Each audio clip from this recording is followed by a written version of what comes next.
There's nothing holy about complacency. It's a counterfeit spirituality, which would seek to use spirituality to justify turning away from the suffering of others. There is no serious religious or spiritual path anywhere that gives any of us a pass on doing that. You can't, in a legitimate way, say you're on a spiritual path and conveniently choose to look away from the suffering of other sentient beings.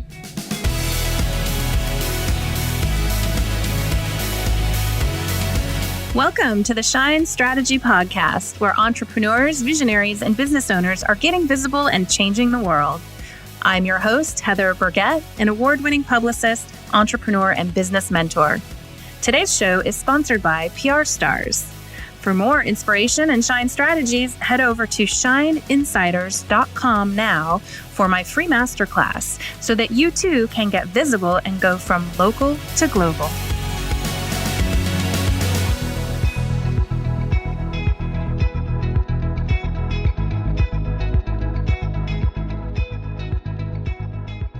We're talking to someone today who has been a longtime author idol of mine, someone who is a wonderful leader in the spiritual teaching space. She's an activist, a New York Times multiple best-selling author, now running for the Democratic bid for president. And today we have someone with us who actually has some solutions to help us create a better world. With all that being said, I would love to welcome Marianne Williamson. Hey, Heather, thank you so much for having me on. Yes, we know you are very busy and on a tour and getting your messages out to the world. So we want to do whatever we can to help you today to continue to spread those good messages.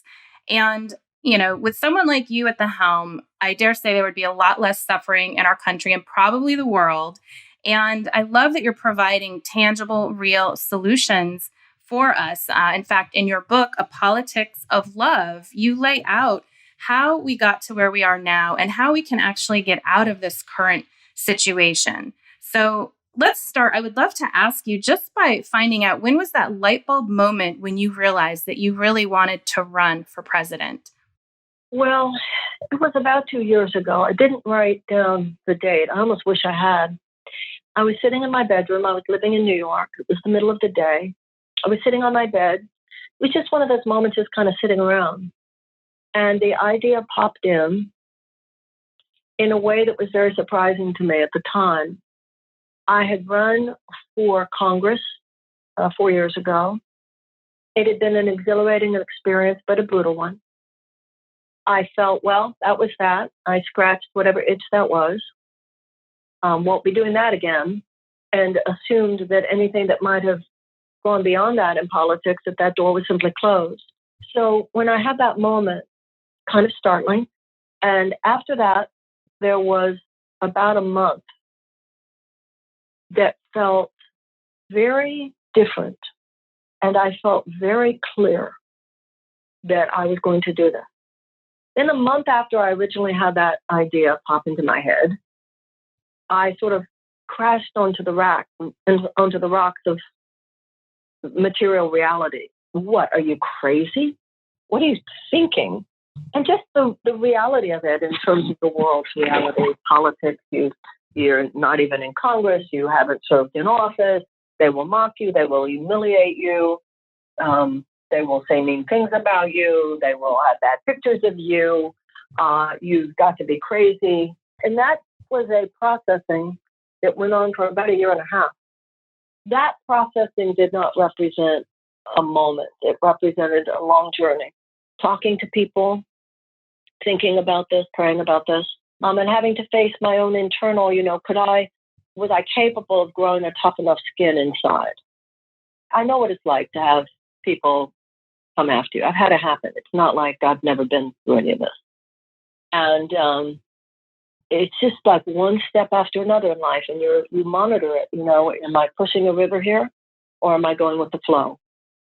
And it felt more like I was feeling an internal guidance to do it, more than trying to take some bull by the horns. And here I am. And that same feeling of yes, do this, is still with me in the form of yes, continue. I love that. And we so often talk about how important it is to follow that internal guidance, that inner calling when we hear it. And there have been a lot of crazy things happening in our world, and you address a lot of them in your book. You talk a lot about how there's such financial inequality. I believe the statistic is the wealthiest 1% of Americans hold 40% of the country's wealth, and the three richest people in the US have as much money as the bottom half of all Americans, and that there are 13 million children in poverty as of 2017, most of them going to school hungry. And, this is devastating, but you also give us hope and a path for recovery. Can you speak to this inequality that's happening and what might be a way to get out of it? This wealth inequality was created starting in the 1980s by an economic theory called trickle-down economics. And the theory was the idea that if you made market forces untethered to any government regulation, to any financial regulation, and most importantly, to any moral or ethical consideration for stakeholders beyond fiduciary responsibility to stockholders, that this would actually be a good thing, that it would create more money for what were to be called the job creators, and then all that money would trickle down and it would lift all boats. Now, after 40 years, I think it's fair to say the jury is in. This theory has been more than a failure. It has been devastating. It has ruined America's middle class. It has created the largest income inequality since 1929. And it has put us in a situation where 40% of all Americans struggle on a daily basis with profound economic tension and anxiety just to make ends meet, not knowing what will happen if they get sick, what will happen if one of their kids gets sick, how they're going to send their kids to college, how they're going to pay off their college loans. Millions and millions and millions of people living in chronic economic anxiety in the richest country in the world. So what we need to do is we need to, first of all, what I would do, we need a massive infusion of economic hope and opportunity in the life of the average American. Repeal the 2017 tax cut. The 2017 tax cut is a $2 trillion tax cut. It gives 83 cents of every dollar to the very richest individuals and corporations. Repeal that tax cut. Put back in the middle class tax cut, which was part of it, which I feel should have been there to begin with. You close the ridiculous corporate loopholes and corporate subsidies, such as, why were we giving $26 billion last year alone just to fossil fuel companies? I agree with the idea of a 3% tax on billionaires, a 2% tax on people who have 50 million or more in the bank. These are the kinds of ways that you begin to redistribute opportunity, because as Louis Brandeis, the late Supreme Court justice, said, you can have large amounts of money concentrated in the hands of just a few people, or you can have democracy. You cannot have both. What has happened is we have transitioned over the last 40 years from what is, for all intents and purposes, a democracy to an aristocracy. An aristocracy, it's a veiled aristocracy, and yet it is an economic aristocracy. And that is exactly what we repudiated in 1776. And clearly we have to repudiate it again. One of the first things I would do is submit to Congress legislation to establish public funding for federal campaigns, because that's the only way right now, given that the Supreme Court has passed the Citizens United decision, which we cannot foresee being overturned anytime soon, given the corporatist makeup of the Supreme Court. We need either a constitutional amendment or we need legislation. Once again, even that, we have to have a Democratic Senate in order for there to be any hope of that. But this is just the kind of information we need to motivate us. We need more than to win the White House in 2020. We need to win the Senate and keep the House as well. Beautiful. And, you say it so well. You really lay out the history of our country, how we got to where we are. And it truly is a situation where the government is prioritizing corporations over people. And so while we talk about politics of love, which sounds like, okay, maybe some people think, well, that's intangible. How is that really going to help us out of this? But my takeaway from your book was that this is about looking at each other as human beings again and getting back to who we really are and taking care of each other. And you're talking about just the basics, healthcare, food, making sure that all of our Americans are taken care of on a daily basis so that they can go from surviving to thriving. And that's when you can create a culture that has productivity, that is creative, that can actually take itself to the next level. Can you expand a little bit more on this concept? Well, there's no love where there's not justice. And it's a lack of economic justice when you are systematically removing huge portions of your public treasury into the hands of a very few people, leaving millions and millions of people, as you said, hungry. Hungry. 41 million Americans are hungry. 13 million at least are children. Now, we have millions. Just think about the fact of what it means that millions of American children go to school hungry. We have elementary school children on suicide watch in this country. We have millions of chronically traumatized children. We have children who go to schools in places where there are not the adequate school supplies to teach a child to read. And if a child cannot read by the age of 8, the chances of high school graduation are drastically diminished, and the chances of incarceration are drastically increased. We have 2.3 million people incarcerated, mass incarceration. The term prison industrial complex is not a misnomer. When I was in college, there were 300,000 people incarcerated in the United States. So poverty becomes a petri dish out of which so much societal dysfunction arises. We have millions of American children live in what's called America's domestic war zone, where the PTSD of a returning veteran from Afghanistan or Iraq is no more severe than the PTSD of these children. We should be rescuing these children no differently than if they were the victims of a natural disaster. The response of our political system is merely to normalize the despair of these children. So I want a United States cabinet level Department of Children and Youth and a massive realignment of resources in the direction of children 10 years old and younger. When the Prime Minister of New Zealand says she wants New Zealand to be the best place for a child to grow up, I want to be able to call her and say, girlfriend, you are on, because we're going to have one competition. I don't want any country in the world to be able to surpass the United States in terms of conditions for a child to grow up in. And this truly just seems like common sense that if you take care of the children, you're going to have a productive society. They're going to grow into the people that take care of where our future is headed. And I did see you speak at the Saban Theater a couple years ago, and we actually even had the opportunity to meet at the premiere for a documentary, Pay to Play, which was all about getting dark money out of politics, in which you were interviewed and I was doing the PR.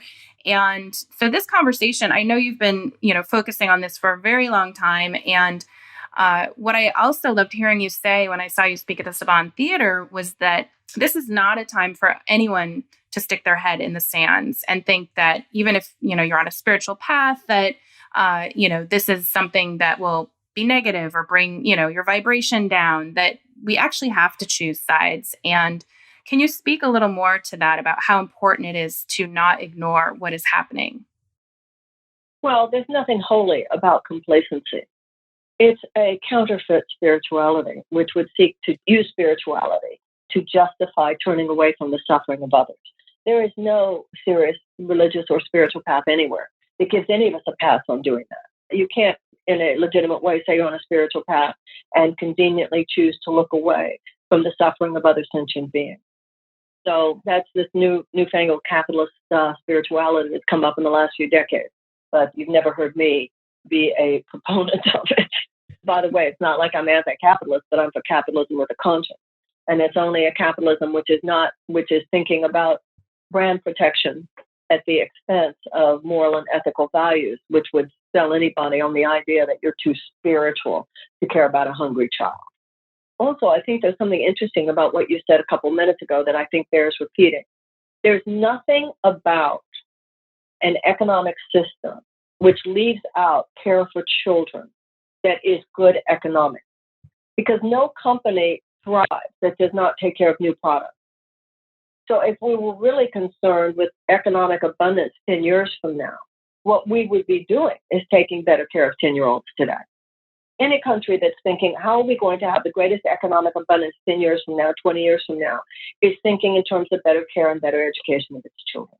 So the economic system that we have today has nothing to do with economic abundance. It has to do with sucking out profits in the present that should be reinvested for the future. That's what happens when you take care of children. You are investing in your economic future. And instead, it's this sucking out of profits in the present and only for a very few people. And when you say that none of us should be sticking our head in the sand, there is no public issue which will not ultimately make it to your private door. I don't care how much green juice you're drinking. I don't care how much of a gluten-free diet you have.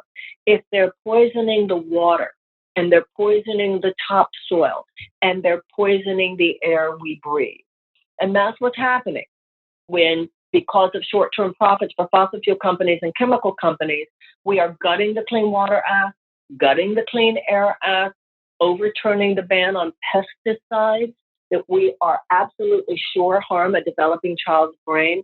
So there is no way to run away from this. You might have your head in the sand, but the rest of your body is going to be above the sand, and it's going to start suffering from what is happening above the sand. Oh my gosh, that's such an incredible visual. I love how you explain that. And it's devastating when we think about it. A lot of us on a daily basis, we struggle with it. We do, if we're on a spiritual path, we do our meditations, we try to figure out how we can get involved and figure out what it is that we can do. And I love that in your book, you give us hope, and you talk about the responsible corporations that are out there. There are B corporations. There's CEOs like John Mackey of Whole Foods that introduce conscious capitalism. And so there are people out there doing things. What else can the average person do? Hello, I'm running for president. But meditation, you don't meditate and then struggle. You meditate to end the struggle. You meditate to receive your guidance. Meditation takes away the struggle. Meditation is where you basically say, where would you have me go? What would you have me do? What would you have me say, and to whom? Meditation takes us beyond the struggle into the place of clear guidance as to what we are to do. Gandhi said the leader of the Indian independence movement was the small, still voice within. Each of us should think of ourselves, and there is no such thing as an average person in America. The power was placed in our hands. The role of citizen is the most important role of all. Government is power that we lend to them. So the idea of citizenship we should think of, first of all, as a dimension of any well-lived life. And secondly, we can all think of ourselves as what we are. We are the immune system. You're an immune cell. The only reason Donald Trump has gained this power is an opportunistic infection that has gained such power because of a societally weakened immune system. So some of us, it's like the cells in the body. Some are assigned to the pancreas, some are assigned to the lungs. Some are assigned to the blood, some of us are assigned to the bone. In society, some of us are assigned to the arts, some of us are assigned to the sciences, some of us are assigned to education, some of us are assigned to medicine. Whatever area you're in, to give all that you have and all that you are to the purposes of love to transform that area. When it comes to politics, that is a shared assignment. So right now, the most important thing for everybody to be very clear about is the election season coming up in 2020. There are a lot of candidates. I'm running in a race with many good people. I'm not running against anyone. I'm running with a lot of great people. I'm one of the people who thinks it's very healthy for the Democratic Party and for our democracy. But so many people are running. Listen to us all. See how you feel. And when your heart says yes to one, do everything you can. Send money. Become a volunteer. Be very clear. We need to do more than win the White House. We need to try to win the Senate. We need to make sure we keep the House. Get involved. So there is no struggling to figure out what to do. Google it. What's happening in your district? Who's running for House? Is there a Senate race in your state this time? And listen to myself and to others who are listening to me right now. I hope people will go on to Marianne 2020, read the issue section. It's simply a matter of like anything else. You heal one aha at a time. And whether it's me or anyone else, think deeply, look into your heart, and whoever you want to support, just make sure you get out there and you do it. So beautifully said. Thank you, Marianne. That is so inspiring. And you all heard it here. Go take some action. Listen to what she's saying. Take her words to heart. And we all have the power. We are all empowered to do something to make our world a better place. The future is in our hands. And Marianne, I just want to thank you so much for being here. This has been a life-defining moment and dream come true for me to be able to talk to you and also give you a platform for your messages. And I know you're inspiring a lot of people who are hearing your words, and we wish you the best of luck on your journey. I just want to thank you so much. Well, thank you, Heather. I appreciate it, and good luck to you with your podcast. And I'd love to talk to you more as the journey continues. I hope that we get to talk some more. Yes, we're rooting for you. You've got my vote. Thank you. That means so much to me. Yes, we'll support you every way we can. Everyone, go to Marianne2020.com. Please support her in any way you can. Spread these messages. Buy the book, A Politics of Love. Read it. I feel like everyone in America should read this book, and actually the whole world, because it's not just our country that's having these problems. The whole world has a lot of major issues that need to be turned around as quickly as possible. So again, thank you, Marianne, and we hope to have you back soon. Much love. All my best. Thank you so much for joining us today for the Shine Strategy Podcast. I invite you to join me at shineinsiders.com for a free masterclass where you can get more inspiration and strategies to get visible and change the world. Your voice matters. Please subscribe, rate, and share this show so we can continue to grow on this journey together. Until the next one, it's Heather Burgett, your Shine Strategist, signing off.